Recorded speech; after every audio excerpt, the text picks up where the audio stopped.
गुरुर्ब्रह्मा गुरुर्विष्णु गुरुर्देवो महेश्वरः गुरुसाक्षात् परब्रह्म तस्मै श्री गुरवे नमः।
इस डॉक्यूमेंट्री के द्वारा मैं अपने दादा गुरु पूज्य पंडित ओमकारनाथ ठाकुर के जीवन की झांकी आपको करवाना चाहती हूँ। 29 दिसंबर 2017 का दिन पंडित जी की 50वीं पुण्यतिथि का दिन है। यह डॉक्यूमेंट्री मेरे द्वारा पंडित जी के प्रति श्रद्धांजलि स्वरूप है। इस कार्य में मेरी शिष्या शिल्पा शाह ने मुझको बहुत सहायता की है। मेरे ससुराल के घर और पंडित जी के बीच में घनिष्ठ पारिवारिक संबंध थे। मैं तथा मेरे पति प्रदीप कुमार दीक्षित पंडित जी द्वारा स्थापित कॉलेज में संगीत की उच्च तालीम प्राप्त किए हैं और कई वर्षों तक हम दोनों ने इसी कॉलेज में शिक्षण का कार्य भी किया है। अतः मैं अपना कर्तव्य समझती हूँ कि भावी पीढ़ी को पंडित जी के संबंध में अधिकृत जानकारी मिल सके। पंडित ओमकारनाथ ठाकुर एक ऐसे विरल संगीतज्ञ थे जो प्रयोगात्मक संगीत में तो श्रेष्ठ थे ही, साथ में एक शोधकर्ता भी थे। आपने संगीत शास्त्र ग्रंथों के निरंतर अभ्यास से प्राप्त नवीन तथ्य अपने विद्वत्तापूर्ण ग्रंथ में स्थापित किए। बीएचयू स्थित भारत कला भवन पंडित जी की उपलब्धियों के साक्ष्य समस्त पदकों और सम्मान पत्रों से आच्छादित है। उनकी 50वीं वर्षगांठ पर उनके मुंबई के कुछ संगीत प्रेमी मित्रों की दी गई वो चांदी की वीणा, जो उनके स्वर्गवास के बाद उनके ट्रस्टी प्रोफेसर प्रदीप कुमार दीक्षित के संरक्षण में रही, अब उन्हीं के योगदान से भारत कला भवन के संरक्षण में यहां की शोभा बढ़ाती है। गुजरात के खंबात जिले में 24 जून 1897 को जन्मे पंडित ओमकारनाथ अपने पिता श्री गौरी शंकर व माता झवेरबा की चौथी संतान थे। पारिवारिक कलह के कारण पंडित जी के पिता अपने परिवार के साथ गुजरात के एक नगर भरूच में आकर बस गए। गायकवाड़ की सेना में सेवारत श्री गौरी शंकर एक महात्मा से दीक्षा लेते रहे, जिसके पश्चात वे ओंकार के ध्यान में रहने लगे थे। ओंकारनाथ 8 वर्ष के थे जब उनके पिता ने संन्यास ले लिया और नर्मदा के तट के समीप एक कुटिया बनाकर ओंकार की साधना में लीन रहने लगे। पंडित ओंकार नाथ के परिवार की आर्थिक स्थितियां अत्यंत विषम रहीं। ऐसे में मां झवेरबा ने पूरे धैर्य व साहस से दूसरों के घर काम कर करके बच्चों का पालन पोषण किया। बचपन से ही अत्यंत संवेदनशील पंडित जी का पूरा बाल्यकाल गरीबी में ही बीता। अपनी मां को जीविकोपार्जन में सहयोग देने के साथ ही वे अपने पिता की सेवा भी किया करते। बचपन से ही ओंकार नाथ जी को सरस्वती की कृपा स्वरूप एक सुरीला कंठ प्राप्त था और उन्हें संगीत की दीक्षा लेने की तीव्र इच्छा भी थी। माता पिता के प्रति अपने कर्तव्य के कारण पंडित जी की औपचारिक शिक्षा ही केवल कक्षा 5 तक हो पाई। ओंकार नाथ 14 वर्ष के थे जब उनके पिता श्री गौरी शंकर ने पूर्व घोषणा के साथ समाधि ले ली। मृत्यु से पूर्व वे अपने प्रिय पुत्र की जीभ पर वाग बीज मंत्र लिख गए।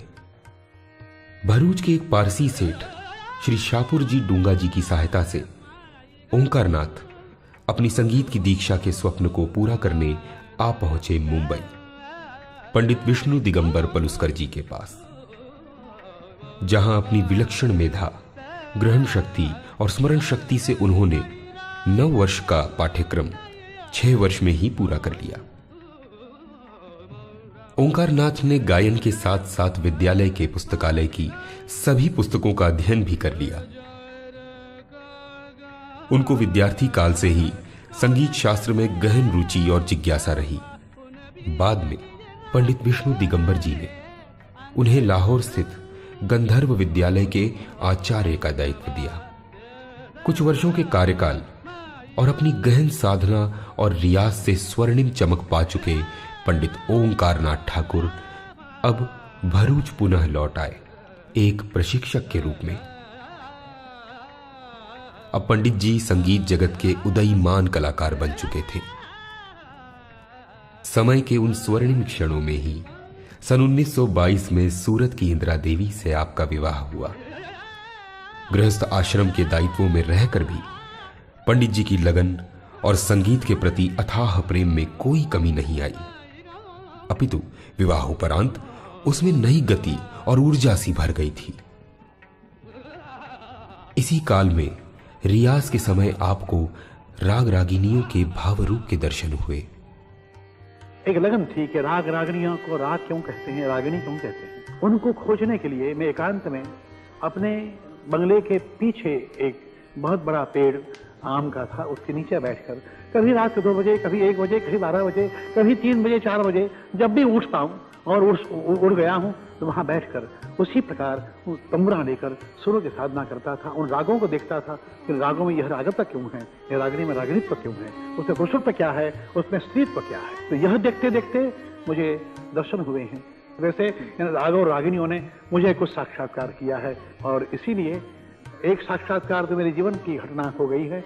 मैं तोड़ी का आलाप कर रहा था, वो आलाप से उसके गांधार को छूते ही मैं ऐसा रो पड़ा कि मुझे स्मरण है मेरी पत्नी हमारे यहाँ का ठंडा पानी मेरे सिर पर 24 घंटे डालती रही कि क्यों रो रहे हैं, इनको क्या हुआ है। तो अभी भी तोड़ी का स्मरण होते ही मैं बबल खोटता हूँ, गदगद हो जाता हूँ। मेरी राय में प्रोषित पत्रिका नायिका है, प्रौढ़ा प्रोषित पत्रिका नायिका है। तो ऐसे जो अध्ययन मेरे हुए हैं उसी अध्ययन का परिणाम है जिसके मेरे संगीत में मैं उसको अनुप्राणित करने का यत्न कर रहा हूँ। मतवातर गाए जाते हो, मतवातर आलाप लिए जाते हो, मतवातर ताने मारते हो, गलत है। भाव की सृष्टि ऐसे खड़ी नहीं होती है। ठहरो, ऐसे जैसे बोलते समय कहीं कहीं ठहरना पड़ता है, ठहरने से ही भाव की अभिव्यक्ति होती है। कहाँ जोर देना चाहिए वहां जोर देना चाहिए, जहां मुलायम करना चाहिए वहां मुलायम करना चाहिए। इसीलिए स्वर के भीतर काकू भेद जो भरत ने कहे हैं, उन काकवादी भेदों का प्रयोग करने से ही भाव की अभिव्यक्ति होगी। पंडित ओंकार नाथ जी ठाकुर काकू प्रयोग पर काफ़ी बल देते थे और उनकी गायकी भी भाव प्रधान थी। इस बारे में हमें थोड़ी जानकारी दीजिए।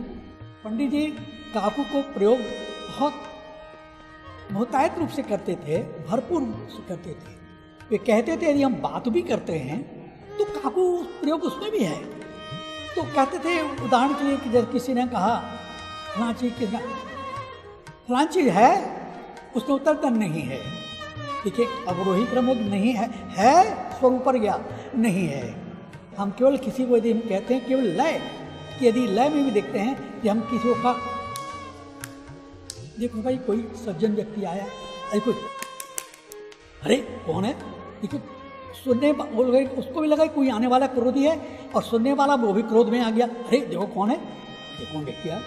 इटली में सन 1933 में आयोजित विश्व संगीत सम्मेलन में पंडित जी भारतीय संगीत प्रतिनिधि के रूप में चुने गए। उस दौरान अपने अनुज पंडित रमेश चंद्र के साथ, जो कई वाद्य बजाने में प्रवीण थे, यूरोपीय देशों में भी कई कार्यक्रम और प्रवचन देते गए। प्रवास और भी आगे चलकर रशिया की ओर मुड़ा ही था कि एक दुखद समाचार ने उन्हें वहीं रोक दिया। समाचार था पत्नी इंदिरा देवी के प्रथम प्रसूति में ही नवजात शिशु समेत निधन का।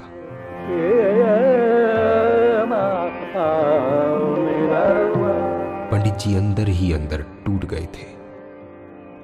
अत्यंत संवेदनशील पंडित जी के भावुक मन पर यह घटना बहुत गहरी छाप छोड़ गई। अपनी पत्नी के मृत्यु के आघात से पीड़ित पंडित जी कुछ समय के लिए विक्षिप्त से हो गए थे। उनका मेमोरी लॉस हो गया था। उनकी ऐसी अवदशा में मेरी नानी सास श्रीमती मंजुलाबेन दवे ने उनकी बहुत सेवा की। पंडित जी मंजुलाबेन को दीदीमा कहा करते थे और अपनी पुस्तक का 6वां भाग, संगीतांजलि का 6वां भाग दीदीमा को समर्पित भी किए हैं। दुखी और निराश से पंडित जी भरूच छोड़ पुनः मुंबई आ बसे। संगीत की कक्षाएं लेने लगे। इस दौरान एक प्रज्ञाचक्षु विद्यार्थी श्री बलवंत राय भट्ट 1938 में पंडित जी के सानिध्य में आए।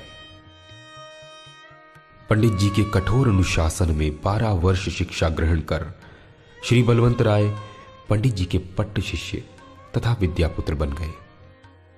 पंडित जी की अनुपस्थिति में कक्षाओं का संचालन बलवंत राय ही किया करते। काफी वरिष्ठ हो जाने पर पंडित जी की संगीतांजलि पुस्तक में भी बलवंत राय जी ने कुछ संशोधन बताए, जिस पर पंडित जी ने कहा, यह तो बलवंत का अधिकार भी है और कर्तव्य भी। मामी मेरे प्रणाम। आप इस 70 इयर्स की उम्र में आप जो ये सब हस्तकला और ये सब चीज बना रही है, मुझको सचमुच बहुत गर्व हो रहा है कि इस उम्र में भी आपको कुछ न कुछ उद्योग हस्तकला का आप करती रहती है। ये बहुत बड़ी बात हमारे लिए है।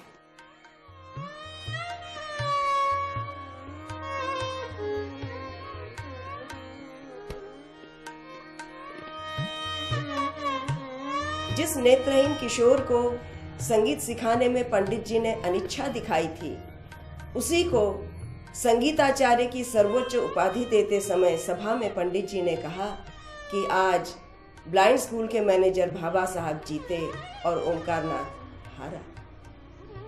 इस शिष्य को 12 वर्ष की शिक्षण अवधि में कभी गुरु की ओर से कोई डांट नहीं पड़ी। उनके सीखने के तरीके और गुरु जी का साथ देने के तरीकों से वे इतना प्रभावित थे कि अविभाजित भारत के कराची में उन्होंने कहा कि मैं समझ नहीं पा रहा हूँ, भगवान ने आंखें छीनकर इसे सजा दी है या इस पर कृपा की है।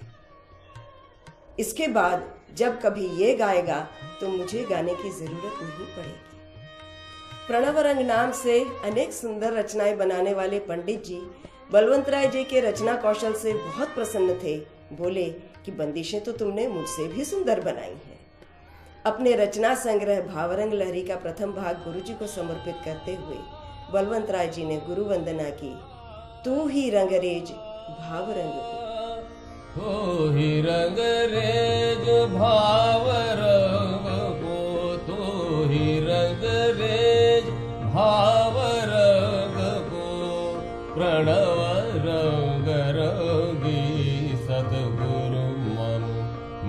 दिन राजत निज स्वर तेज तो ही रंग रेज भाव रंग को तो ही रंग रेज उग्यो भानु संगीत व्योम उग्यो भानु संगीत व्योम सृष्टि पुष्टि कर भाव भूम क्रिया विचार प्रताप परम तव क्रिया विचार प्रताप परम तव उर्गण अगणित निरख भय निस्तेज तो ही रंग रेज भाव रंग को तो ही रंग रेज।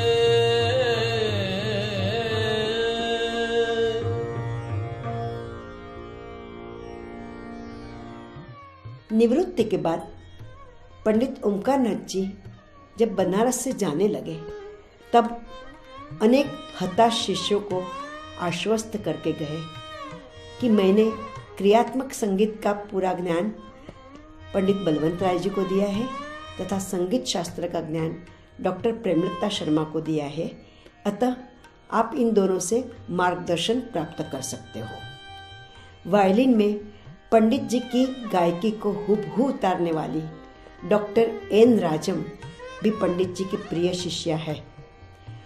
पंडित कनकराय त्रिवेदी तथा डॉक्टर राजाभाऊ सोनटक के पंडित जी के वरिष्ठ शिष्य थे। अन्य शिष्यों में से कुछ ने गायक के रूप में प्रतिष्ठा प्राप्त की तथा अनेकों ने शिक्षक के रूप में पंडित जी की परंपरा को आगे बढ़ाया। 1942 द्वितीय विश्व युद्ध के दौरान कई लोगों का मुंबई से पलायन हो गया था। पंडित जी भी इसी दौरान सूरत आ गए। मैडम, आप सूरत से हैं और पंडित जी भी सूरत में कई वर्षों तक रहे। सूरत में तो आपका ससुराल था, सूरत के तो आप जमाई राजा थे। सूरत में तो आपकी दीदी माँ का भी घर था। सूरत के अंबाजी रोड और सोनी फलिया विस्तार में आपने कई वर्ष तक संगीत की क्लासेस चलाए। एक वर्ष सूरत में बरसात नहीं हुई तो आपने मल्हार यज्ञ किया, सूरत के किला के मैदान में मल्हार यज्ञ किया और तीसरे दिन खूब जोर से बारिश हुई। इस घटना के साक्षी आज भी सूरत में जीवित है। वर्तमान समय में आपके नाम के संगीत क्लासेस चल रहे हैं। नगर महापालिका ने आपकी प्रतिमा की स्थापना भी की हुई है। आपके नाम से अवार्ड्स भी दिए जा रहे हैं और कई संस्थाएं प्रतिवर्ष सांगीतिक आयोजन उनकी याद में करती रहती है। फिर 1950 में काशी हिंदू विश्वविद्यालय के श्री कला संगीत भारती के प्रथम स्थापक आचार्य के रूप में पंडित जी का सूरत से बनारस आगमन हुआ। जागृतो दूर मुदैति देवं तदुसूतप्स्य तदैवैति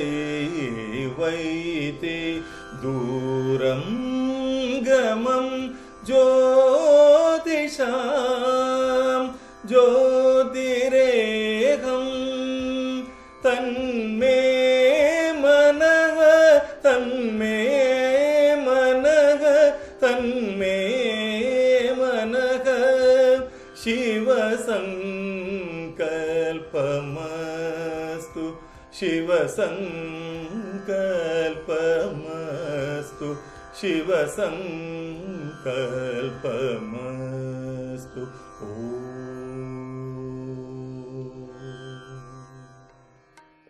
7 वर्षों में महाविद्यालय की प्रतिष्ठा पूरे भारत में फैलाकर पंडित जी ने इस विद्यालय को एक सुदृढ़ धरातल पर स्थापित कर दिया। प्रारंभ में 3 विभाग यहाँ पे बने, गायन, वादन और संगीत शास्त्र। संगीत शास्त्र विभाग जो है ये हमारे देश का पहला विभाग है जो काशी हिंदू विश्वविद्यालय में प्रारंभ किया गया और अभी तक सुचारू रूप से चल रहा है। सबसे ज़्यादा खुशी की बात है कि इस समय हमारे यहाँ संगीत में शोध छात्र 100 से भी ज़्यादा हैं और पठन पाठन कर रहे हैं और ये हमारा संकाय सुचारू रूप से चल रहा है। अपनी प्रिय शिष्या प्रोफेसर प्रेमलता शर्मा जी की सहायता से पंडित जी ने 6 भागों में विभक्त संगीतांजलि नामक पुस्तक और प्रणव भारती नामक शोध ग्रंथ भी प्रकाशित किया। Dr. Sanyal, we know Pandit Omkarnath ji has authored Sangeetanjali series 1 to 6 as well as Pranav Bharati. Can you share his views on Shruti, Swar as well as the international impact of his teachings? Sangeet Mathan Pandit Omkarnath Thakur was an epitome of Gwalior Khyal Gayaki, and I think he was also a great visionary in bringing Shastra and Prayog together. I think when we talk of Indian music, Sangeeta, the entire musicological concepts pivot around Shruti and Swara. To put it very simply, when I read Sangeetanjali, what I found is that Shruti is a concept, and the application of the Shruti in the Swara or the Raga is a percept. So we never sing the Shruti, it is a concept. But as soon as we sing the Shruti, it is a percept. And this has been very clearly propounded by Abhinavagupta and the later musicological texts that we find in the Indian music works. So I think Panditji was really very important. And today the entire musical world is fortunate that we have these books as a textbook, and it is the finest authority of Indian classical music. I'm so fortunate that I'm learning in such a great institute of Pandit Omkarnath Ji Institute, and so scholarly people are here, and I find the youth, especially youth, that they are learning with a very deep interest in the classical music nowadays, what I'm doing. I'm learning Drupad singing since 1992. The Drupad way of rendering is very much touching Japanese heart. Sardar Vallabh भाई पटेल के आमंत्रण पर 15 अगस्त 1947 में भारत की स्वतंत्रता के स्वर्णिम प्रभाव में ऑल इंडिया रेडियो दिल्ली द्वारा पंडित जी ने संपूर्ण वंदे मातरम का अद्भुत गान किया था।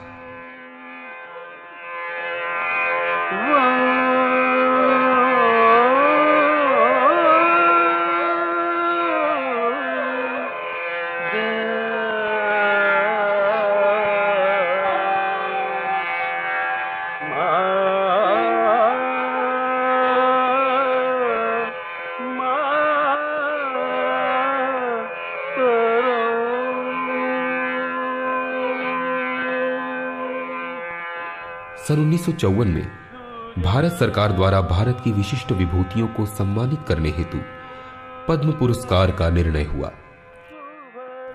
संगीत में पद्मश्री के लिए पंडित जी का नाम सूची में सबसे ऊपर था और 26 जनवरी 1955 को भारत के प्रथम राष्ट्रपति डॉक्टर राजेंद्र प्रसाद द्वारा पंडित ओंकारनाथ को पद्मश्री से सम्मानित किया गया।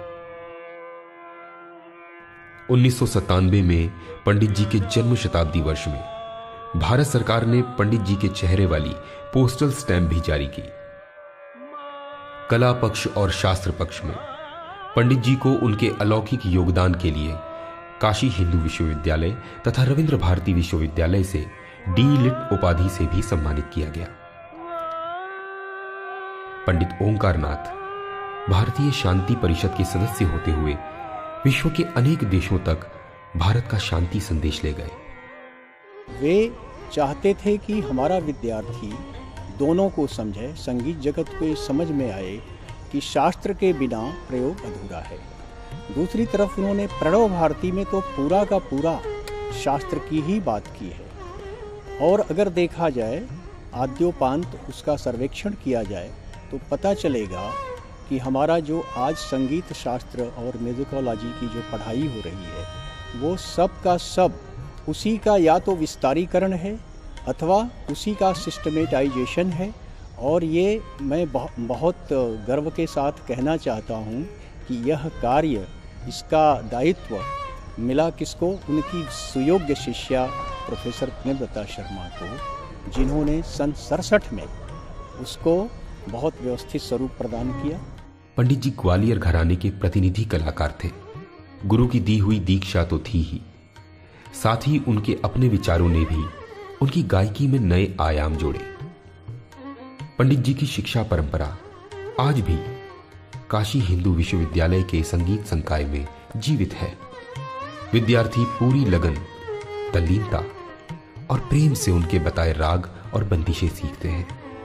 पंडित ओमकारनाथ ठाकुर जी बहुत खूबसूरत बंदिशें रचा करते थे और वो प्रणव रंग के उपनाम से लिखा करते थे बंदिशें। और आज मैं आपको राग जैत में उन्हीं की रची हुई एक बहुत ही खूबसूरत बंदिश निंदिया न आए सिखाऊंगी। निंदिया न आए, निंदिया न आए,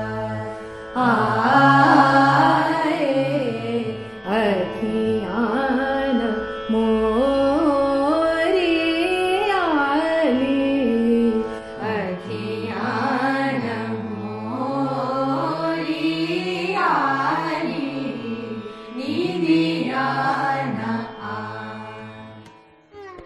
पंडित जी के स्वभाव की एक और विशेषता थी कि वे अन्वेषक भी रहे। संगीत के मानव मन, प्राणियों एवं वनस्पतियों पर प्रभाव को बड़ी सूक्ष्मता से अध्ययन कर उन पर प्रयोग भी किया करते।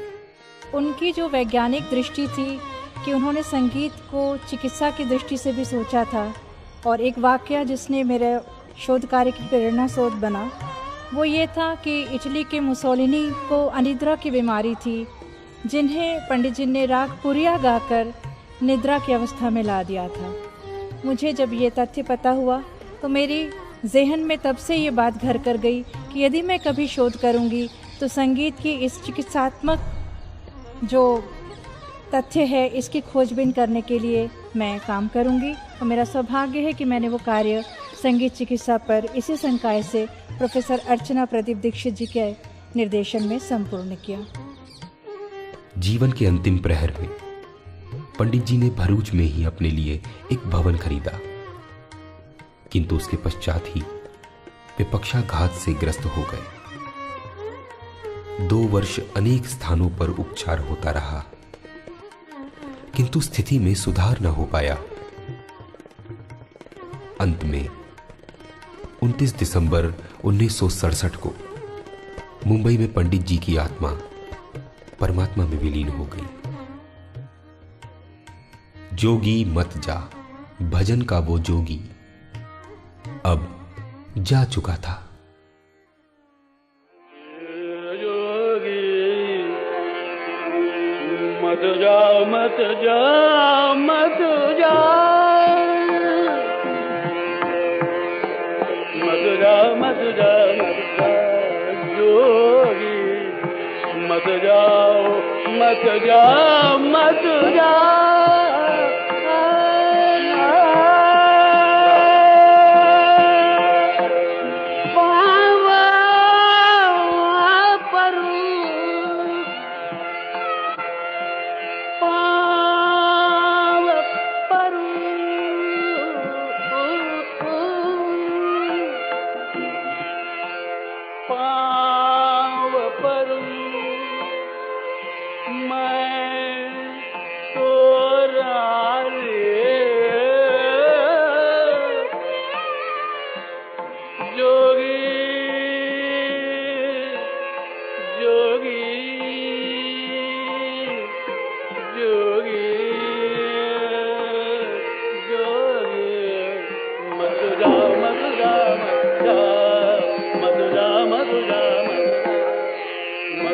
मधुरा